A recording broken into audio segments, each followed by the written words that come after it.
Diet culture and toxic wellness trends can make you feel like you're at war with your own body, constantly doubting yourself and chasing impossible standards. But it doesn't have to be that way. I'm Kathy Salata, a recovered anorexia survivor and educator, and this is Freedom to Nourish.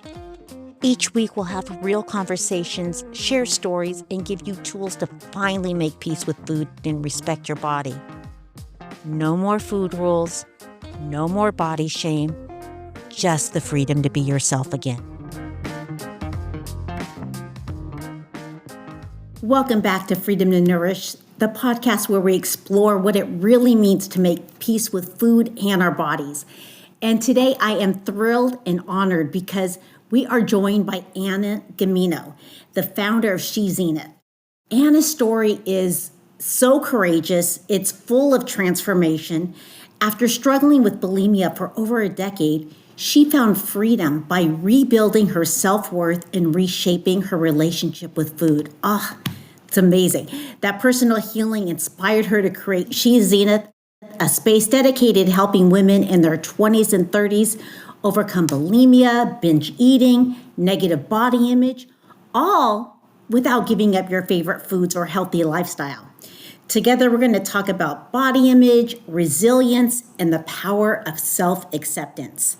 Ana's work is a reminder that no matter our shape, our size, our bodies deserve respect and love. I cannot wait for you to hear her insights and the wisdom that she brings to this conversation. So welcome, Ana. So nice to have you here today. Thank you, Kathy. That was such a warm introduction. You made me all tingly inside. So thank you. Thank you for having me. It's my pleasure, Ana. And you've shared that your healing journey, it started with rebuilding your self-worth. Can you share with us what that process looked like for you? And what was that aha moment or that turning point for you? Yeah. So, you and I had talked about our recovery journeys, and my first question to you was like, can you pinpoint a day where you woke up and said, today is the day that I choose recovery? And you and I had a conversation where it's not so cut and clear like that, right? It was kind of, it was like almost like a process for us to get to that point. And I really resonated with that because my recovery journey, like for many people that I've met that struggle with eating disorders or disordered eating, right? We struggled with it for a while. We've tried to recover. We've kind of dipped our toe in it, didn't really see success, went back to the behaviors because they serve some purpose. And so for me, it was like that for a long time until I want to say I can really pinpoint me choosing healing was when I left a really, I choose my words carefully, leaving a 4-year relationship where I was not even respecting and loving myself, and it wasn't a healthy space to be in anymore. I've come to a place where I can talk about it and not feel so negative to the other person, but I have to admit that I also put myself in that place, and I also didn't respect myself or love myself. And so it added to the disordered eating behaviors, the eating disorder. And so really leaving that relationship was a start to me choosing healing, and then recovery from my eating disorder kind of just started also happening that way too. Oh, that is so beautiful. It kind of reminds me of the Selena Gomez song, I Needed to Hate You to Love Me. I mean, just getting to that point where you're going to choose yourself.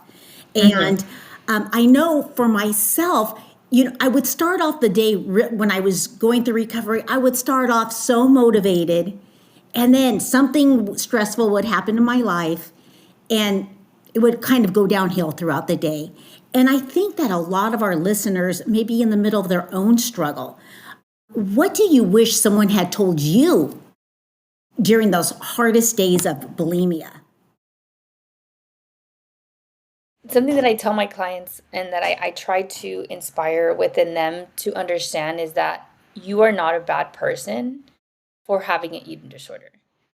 You are not a bad person for falling to the behaviors, right? I think it's easy because society just says, well, just don't eat, just don't binge eat. Or, if you're struggling with restricting, well, just eat food. Like if it's that simple, right? And If it was that simple, we wouldn't be struggling with what we're struggling with, right? And so when society, when people make it, a joke, or they try to minimize the seriousness of the eating disorder, right? It's easy to be like, well, I'm failing, I don't have discipline, or I'm not strong enough, I'm just a bad person because I can't stop doing what I'm doing, right?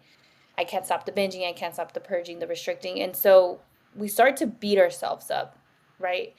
And the guilt only leads to the negative behaviors that then make you feel shitty about yourself, that then put you back in that cycle to cope using the behaviors, right? And so if we could just unlock that part of, I'm not a bad person because I'm struggling with the eating disorder, there is something deeper going on, we can start to build compassion. And then that's how we pave the road towards recovery. Oh, that self compassion. I think that was one of my hardest things to do. I literally would have to sit myself down and say, Kathy, if your friend was going through this, what would you tell them? A heck of a lot different than what I would tell myself. So that self compassion is such a big component. Oh, Oh, beautiful. yes, absolutely. How did your relationship with food shift once you started focusing on the self compassion rather than that control? Oh, man. So my bulimia started when I was around 15, like high school. And I don't remember exactly, like I remember what happened to make my decision to start getting healthy, right? I made the decision that I no longer wanted to be made fun of for my body. And unfortunately, I was striving to lose weight in a very dramatic way to get attention, right? To see people see my worth, and see me as valuable, see me as beautiful, right? And I decided to take those matters into my own hands, and I didn't choose positive ways of doing that, right? And so a lot of my relationship with food was disguised as health, right? My parents just saw it as like, whoa, she's just like really getting healthy. And I actually made a post about this recently. I don't know if my family members ever knew what I was doing. And till this day, I'm a little bit afraid to ask my mom, like, did you know? Because I'm afraid for her to say, like, yes, I did know, but I didn't do anything, or no, I didn't know. And then it's like, well, then you didn't love me and you didn't notice such a drastic change, And so to answer your question, right, how did I start to heal my relationship with food and let go of that control? Is really understanding that my body is this beautiful temple, right? And people phrase it that way, right? And for me, I started, before I got to understanding that it is a temple and it's a beautiful vessel, I had to get very basic. I was like, if I could just see my body like if it was a car, right? We women have a basic understanding of cars, right? Like it needs fuel to function and you need to take care of it, like you need to change its oil, whatever, right? And so if I could just see it as a car, this amazing, beautiful, like BMW, Lexus car, right? Whatever your dream car is. And if I wanted to get me from point A to B safely, adequately, I need to take care of it, right? And so that means that I need to take care of the food, right? And so I need to start letting go of that control, right? That then if I restrict, it's just going to lead to a binge, right? Or if I start to put all these rules around certain food, that's not healthy for, my decisions, or because I struggled a lot with the purging, right? And so this is really what I told myself, was like, I have to imagine purging as like taking, I don't know, like a screwdriver and just like damaging the gas tank. How do I ever expect my car to take me from point A to B if I drilled a freaking hole in the gas tank? Right. And so that really was like how I started to understand, like, I need to really take care of my body. That is so beautiful. And it's funny because I see mine is a vehicle for my soul. My body is just my vehicle for my soul. And what I love about you were talking about food as nourishment, and it loses its power when you do it that way. It's almost like breathing or sleeping. I mean, it's just a requirement of the human body. Yeah. And there are a lot of misconceptions about eating disorders. You mentioned some of them before, that we have like a choice in this and that we're choosing an unhealthy lifestyle, when in fact, it's a coping mechanism in many ways. What do you see are the biggest misconceptions about body image? It's a good question. Body image. My biggest misconceptions about body image. I think something that, two very hot topics, right? Something that I've seen a lot because I was in the fitness space for a while. I was working at a CrossFit gym.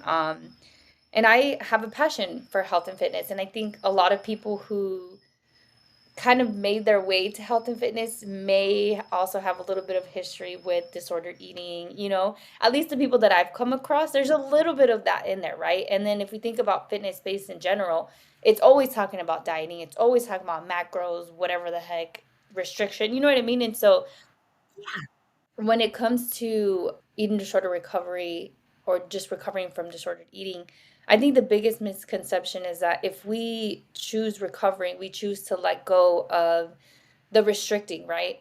That then we're choosing to have obese lifestyles, right? Or that we're choosing to eat unhealthy, right? Because we're telling you, hey, have the freedom to eat a cookie. That then we're spewing obesity and like just unhealthy eating lifestyles. And it's like, bro, it's not even about that. You know what I mean? Like, Yes. and so I think that's one of the biggest things that I struggle with. And I listen to a lot of podcasts that are in the health and fitness space. And I'm like, this can be a whole nother podcast that you and I do.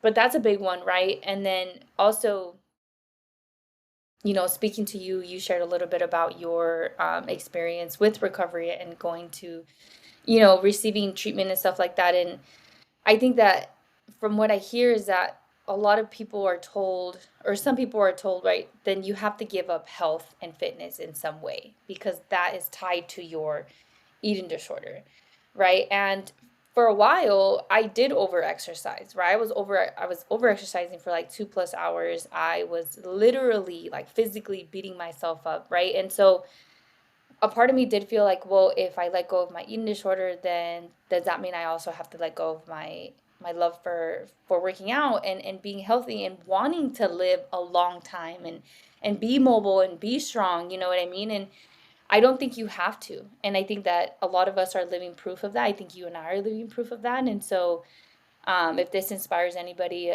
you can recover and you can still continue your relationship with health and fitness. Oh, I think that's so beautiful.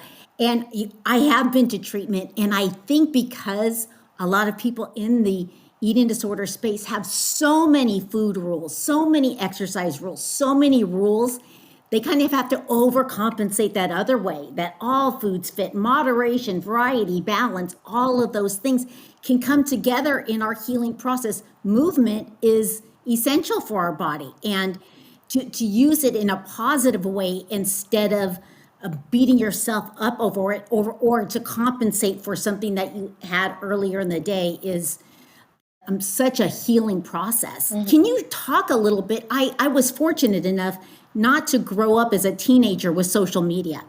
And I would love to know from you, what do you think is the connection between a woman or anyone's body image and their identity? And how does that spill over into other areas of our life? Okay, social media and body image.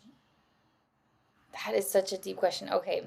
And I'm gonna try my best to answer it because I will say I didn't have social media until I want to say like mid high school. Like I didn't have a phone and then I wasn't like super into it. Um, but I also think society plays a big role in that, right? Like society and the messages it gives us, right? I grew up with what is that show with Tyra Banks? America's Next Top Model. You know what I mean? And that I'm imagining that probably did a number on me, you know what I mean, as it did on a lot of women. And a little bit of the research that I've done of the modeling, the history of modeling, right? And when that came out and all of that affected us, right? And all of that is embedded in society. And so I think social media has just kind of put that message on steroids because now we're seeing it and hearing it everywhere at the touch of your fingers. You open any app and there's ads and there's, people where you just are constantly comparing yourself, right? And so I think society and social media, the messaging has been the same for a very long time about women tying their worth to their body, right? I don't think that message is new. I think it's definitely shifted, and society has just put that message on steroids, right? I mean, you can't escape it. It's just, Yeah. it's everywhere. It permeates every area of your life. And you and I were talking about our body being like a vehicle. And imagine if you went outside and all the cars were the same. I mean, it just, or we all had the same hair color, same height, same. I mean, we Mhm. don't expect it for our height, yet we expect this ideal that we all have to fit into this cookie cutter type. And I'm so glad that you are part of this movement to find a different path and share others a different path. Can I add something really quick Yeah. to you saying that? So I put out a post pretty recently and I thought I was gonna get a lot of hate on it, and I don't know, maybe I did, people just didn't put it out there.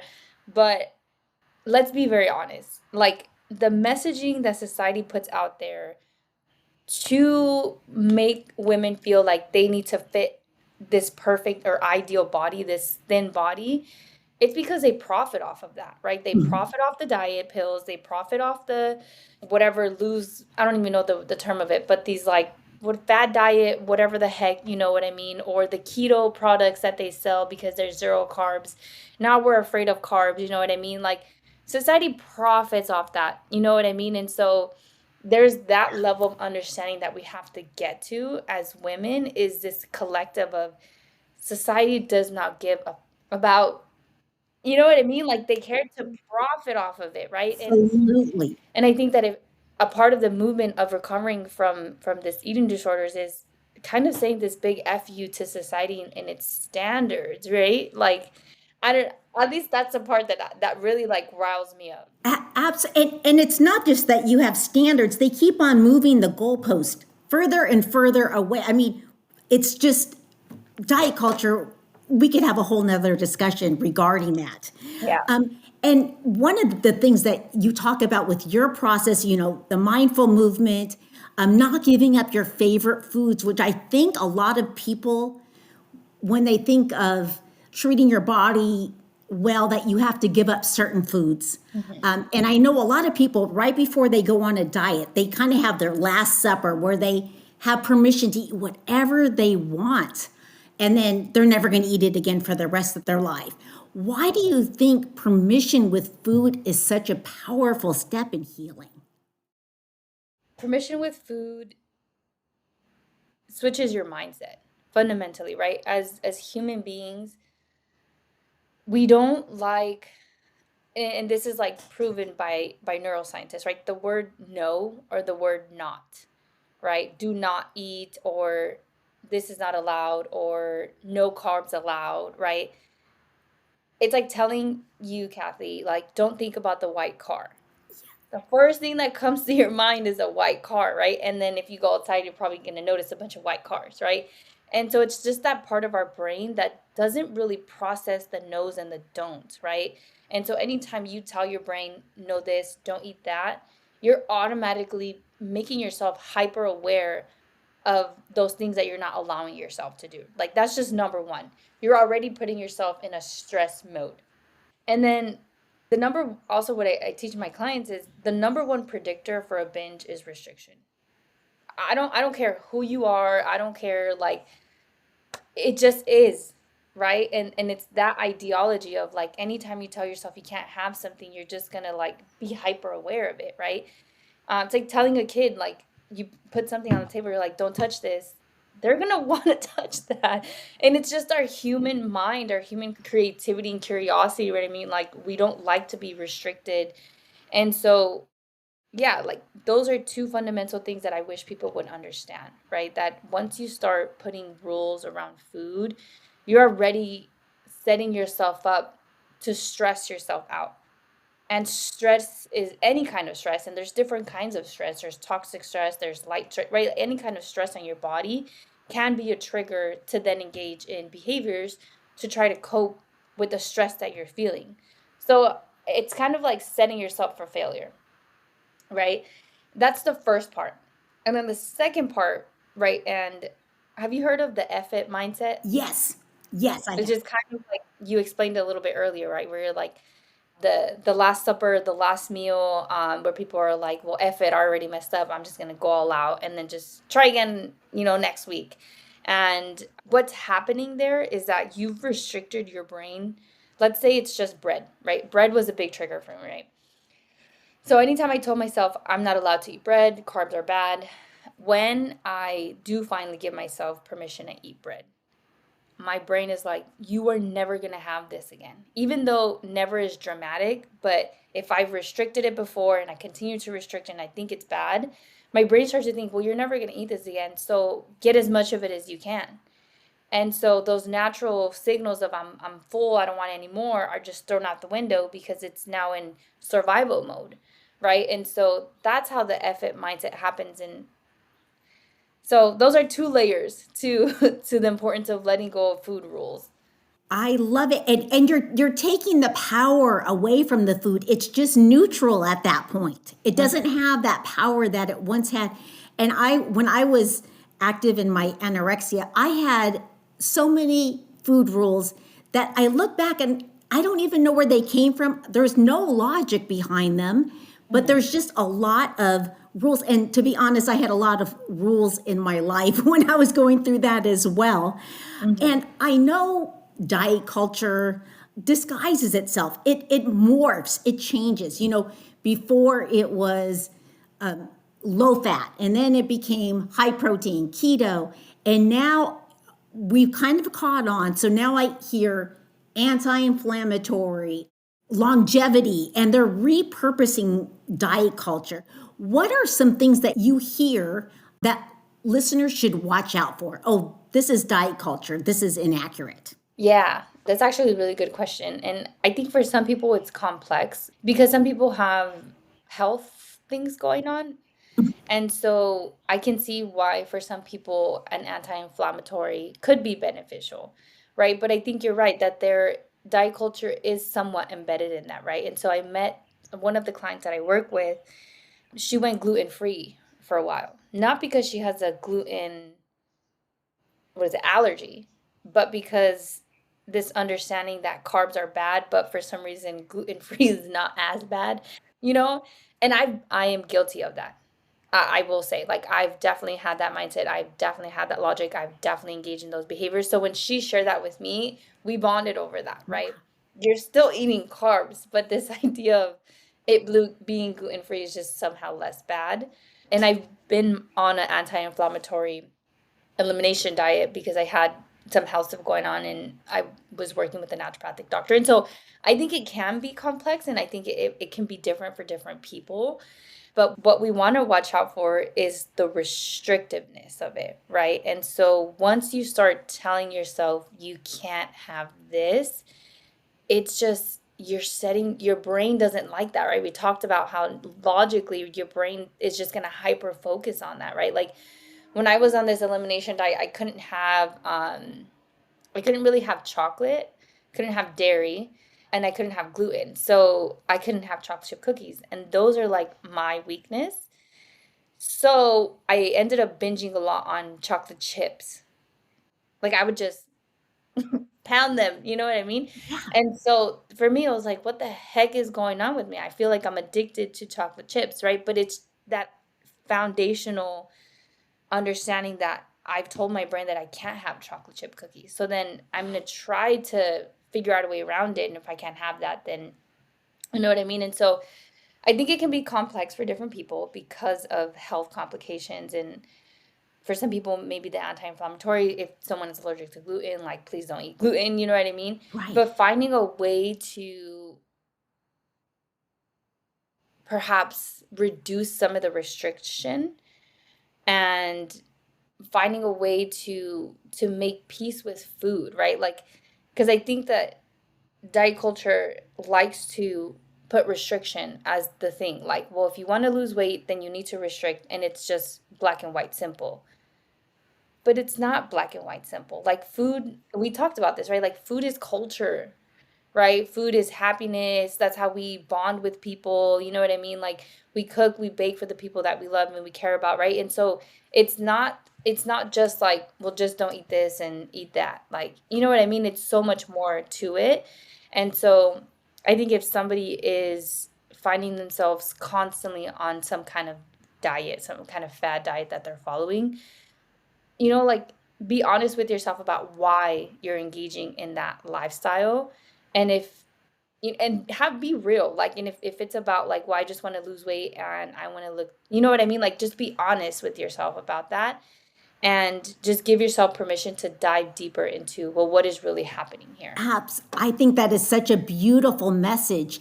And that when you were talking about people having different health predicaments, oftentimes a lot of us will look for external cues. But you were talking with like the anti-inflammation, listening internally, our bodies will naturally tell us or gravitate towards foods that are going to nourish our body and feel good in our body as well. Oh, such insight there. And I want to go back a little bit to body image because I know it's such a big topic. And my mother, for example, she would always say, "I'm going to do this when I lose weight. I'm going to start living my life when I lose weight, when I lose weight, instead of just living for today." And I would want to know your story. How can someone begin to separate their worth from the size or shape of their body? Yeah, honestly, Kathy, we could have a whole nother podcast just on body image. Um, but so simply put, right, body image has two layers to it. So body image has to do with how you perceive yourself, right? Like how you see yourself. How big do you think you are? How small do you think you are? What does that mean to you in terms of what is your size tell you about what you think about yourself? That's one layer. Then there's the other layer of what you think, of how you think other people perceive your body, right? Do people think you're too big? Do people think you're too small, right?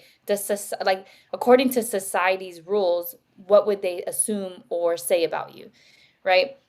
And so that's why I think it's very complex for a lot of people, right? It's not something that's easy to talk about because it's so personal, but then it's also so tied to your worth, right? And that is like how you navigate the world, right? Like how you think about yourself, like how worthy do you think you are? Worthy of love, of respect, of happiness, of success, right? And so how can somebody begin to make peace with their body image and start living life now? The way I teach it with my clients is that I know a lot of eating disorder and fitness coaches, and have you heard of the term body neutrality? Yes, I love body Okay. neutrality. So how would you explain body neutrality? I'm curious. I would say that you accept your body the way it is. It's just your body. It doesn't define who you are. You may not think that you're the most beautiful or gorgeous person in the world. It's just a part of you. Just like this is my hand. I mean, it's just a part of me. I'm not going to do self affirmations that I don't believe, but I just accept my body the way it is and I appreciate the things that it does for me, like us having this conversation. Is that what you think, or would you like to add? You did a beautiful job of explaining body neutrality and what does it mean, right? Understanding that maybe you are different than, I don't know, Angelina Jolie, right? If that's, your who you like with like My Women Crush Wednesday or whatever, right? Fundamentally, I think for me is you have to respect yourself.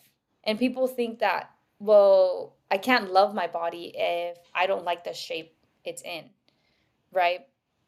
I myself, though, the way that I like to explain it to people is like everybody has that person in their family where maybe they don't love to be around them all the time, but you still respect them, right? And so it's the same thing with your body, right? You may have days or you may have seasons where maybe you don't love the shape of your body, right? Or you don't like a particular part of your body, whatever it is, right? But that doesn't mean you then start to disrespect it, right?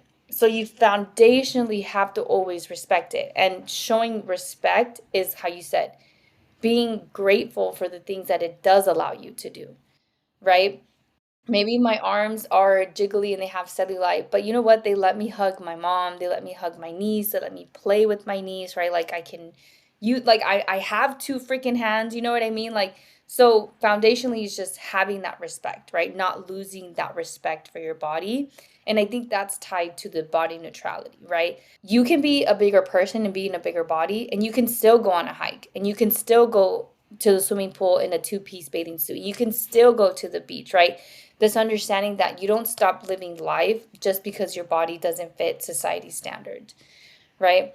There's this, I don't know her handle, or I would tell it to you, but there's this Instagram user that I follow, and she's like, I'm fat and I'm gonna go on a hike. So what? She's like, I'm fat and I'm gonna go to the pool and wear my two-piece bathing suit. Like, I'm not gonna stop living my life and experiencing life just because my body is not what I would want it to be. Oh, that is beautiful. That is beautiful, Anna. And we've talked about permission and, breaking the rules and getting away from diet mentality. What a beautiful sentiment. And I really love that little analogy you had with that uncle or someone that we have to put up with. We may not necessarily like, but respect is the bottom line.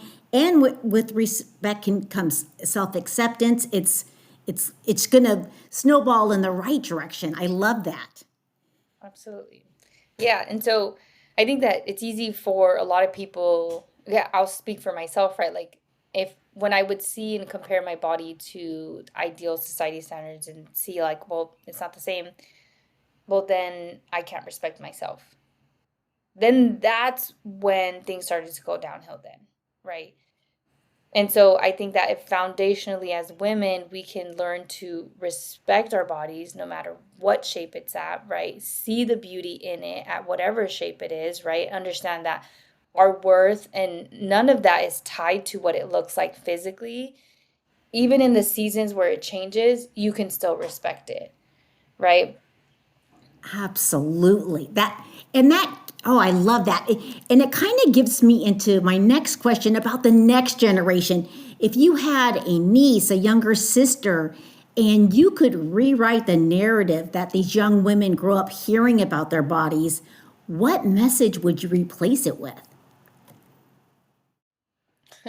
That's actually a really big question, right? It's like a whole. I think that what message would I replace it with? I think we touched on a couple of them, right? Is that your body is this amazing, beautiful vehicle, temple, vessel, right? Insert whatever terminology that resonates with you the most, right? And that it is your job to take care of it, right? And I think that that's foundationally I wish what a lot of women would have been taught from a young age is like, well, how do I take care of it, right? Not just physically, right, with movement, right, or with eating, foods that are most of the time more on the side of it's going to help me live longer, right, or be more mobile or be stronger, right? But also on the spiritual side and the emotional side, how do I take care of it, right? How do I speak about it? How do I see it? How do I perceive it, right? Can I always see it? If maybe not from a loving lens, at least from a respect lens, right? And I wish it would just be more of a dialogue. Absolutely. Oh, I wish I would have heard that when I was going through anorexia because I was my own worst enemy in many instances. And I look back, who's to dictate what my body should look like or what I should eat or anything? This is my body to respect and treat the way that is going to be good for me. And I would love to know what is next for SheisZenith, and how do you envision continuing to empower women in this space? Yeah. So just adding on to, I think what you were saying about who's to dictate what my body is or isn't supposed to look like. Also, understanding that, like, foundationally, like, on a very physical level, like, if we talk about DNA and biology, every single person is different. Like, I know that at, what am I, 29? At 29, I am never going to lose my hips. my hips are just forever going to be a part of me, no matter how much I work out, no matter how much, whatever I try to do. Like, that's just, my body just holds more weight there. And I've learned to love that about myself, right? And so every body literally is different. And doing ourselves this side, or following society's rules of it has to look this way or else you're not beautiful or worthy, you're just doing yourself a disservice, right? You're trying to fit a mold that maybe you're not even meant to, right? And so giving yourself that freedom of like, no, I'm not, like, I'm literally different from the next person next to me, and it doesn't take away from that person. I think that that's the key, right? Is that just because you're saying I love myself and I love my shape, and maybe it's bigger than this other person, doesn't take away that person's beauty and their own worth. You're just different, you know? Absolutely. A world where we all were the same. Oh my, I would not want to live in a world like that. And to appreciate the differences that we have, I think is so beautiful. And I Sorry, I just want yes. to answer your last question because I know you asked me what's next, and I jumped back before I answered that one. What is next for SheisZenith? So I have out my program where I'm helping coach women one-on-one. And so that's really what I'm focused on, is just helping more women on that level. I do hope to, add to the business and then be able to include health and fitness programs in there. But foundationally, I think it's important to heal that relationship with ourselves and with food, with our body first, so that we can come from a very loving and healing place when it comes to health and fitness. And it's possible. So that's really what I'm focused on. Oh, Anna, that is beautiful. And I wish that I had known someone like you when I was in the throes of my eating disorder, because I never saw people on the other side and had that body acceptance. And I just thank you so much for joining me today, sharing your story so openly. Your journey, it's such a powerful reminder that healing's possible. True strength comes from embracing who we are, not what diet culture tells us we should be. And to our listeners out there, I hope this episode encourages you to reflect on your own relationship with your body. And remember, your worth is not defined by a number. It's not defined by a size, a reflection in the mirror. It's found in compassion, care, and respect you give yourself every single day. So until next time, thank you. If you're ready to step into a kinder, fuller life, subscribe now and join me each week for Freedom to Nourish. Because your body deserves respect, your story deserves to be heard, and you deserve to live fully right now.